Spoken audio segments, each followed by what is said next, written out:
Hello everyone! Welcome to my channel. For today's recipe, I will be cooking Filipino style tasty and easy pork menudo. My recipe is for people craving for pork menudo and no need for an overnight marinating. But of course, without compromising the taste. Guys, if you are interested to learn my recipe, please stay tuned and I will show you how I make this tasty and easy pork menudo. Let's start by sauteing the garlic followed by the onions.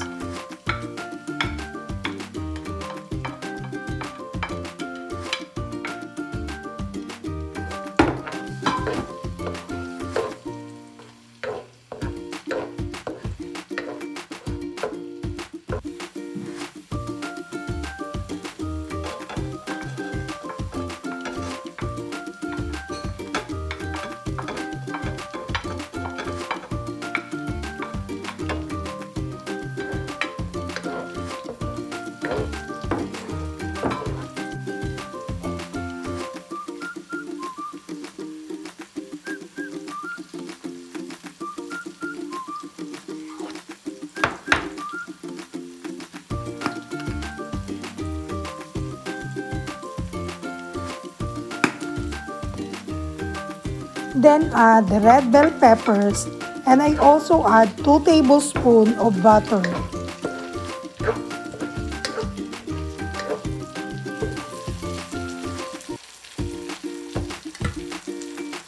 Then put the seasoned pork meat. I use pork shoulder in this recipe. If in case you're using pork belly with skin, remove the skin. Pork skin sometimes has foul smell, but if you want to keep the skin, fry the pork meat well before adding other ingredients.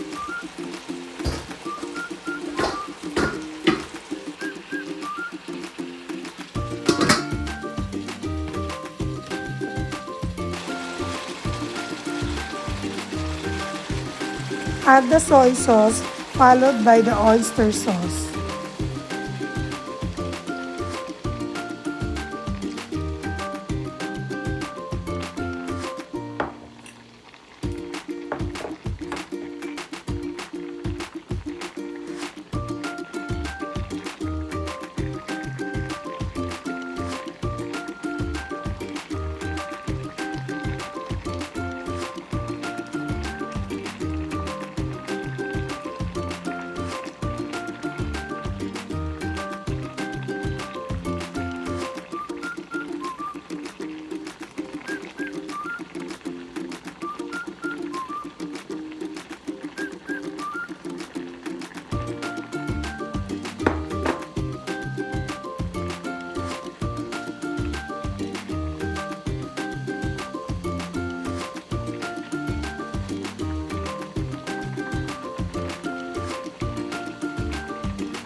Then add the tomato paste followed by the tomato sauce.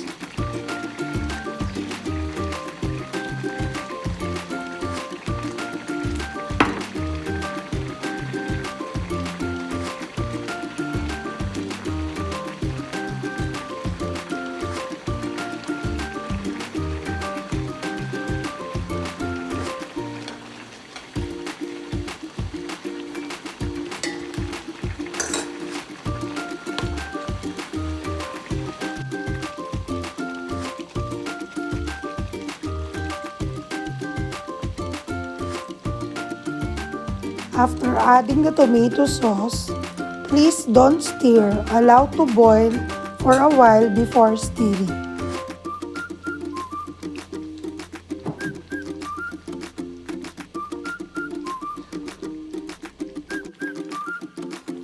noticed that my cam was off.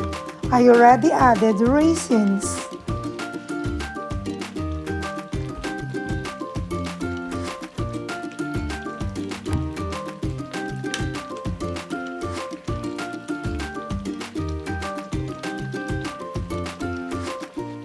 After simmering the tomato sauce for a while, then add the chicken broth.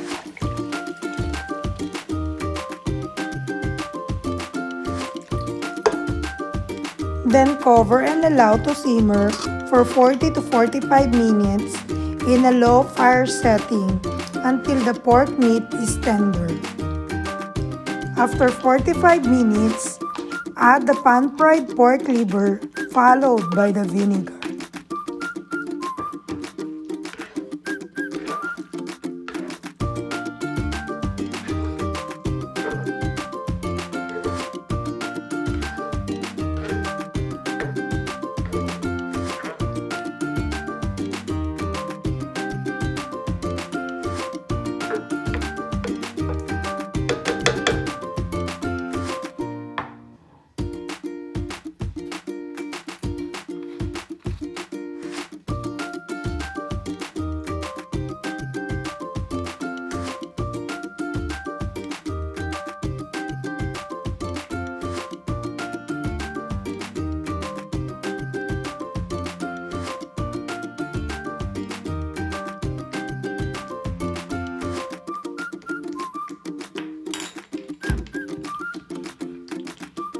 After adding the vinegar, please don't stir. Allow to evaporate the sour smell of the vinegar before stirring the sauce.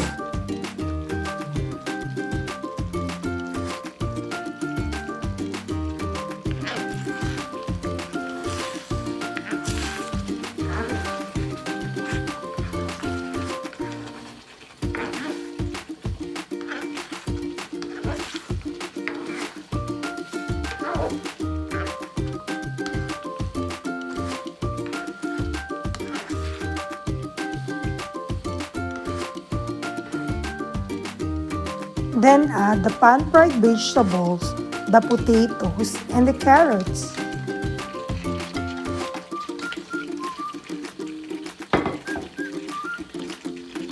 Followed by the thawed frozen green peas.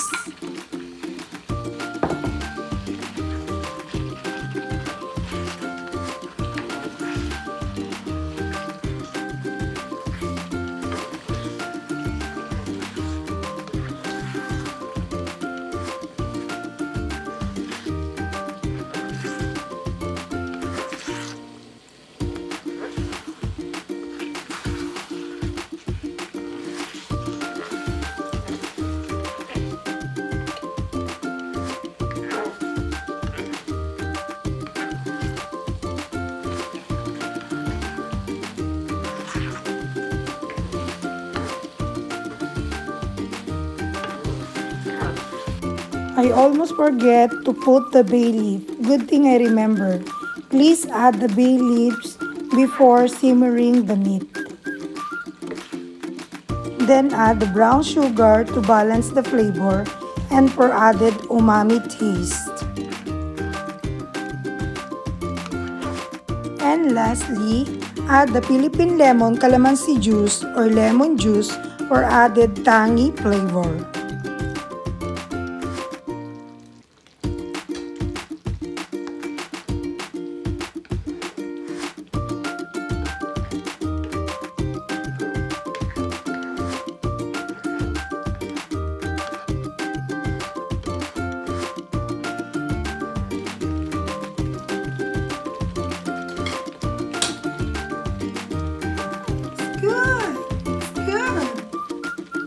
Love it.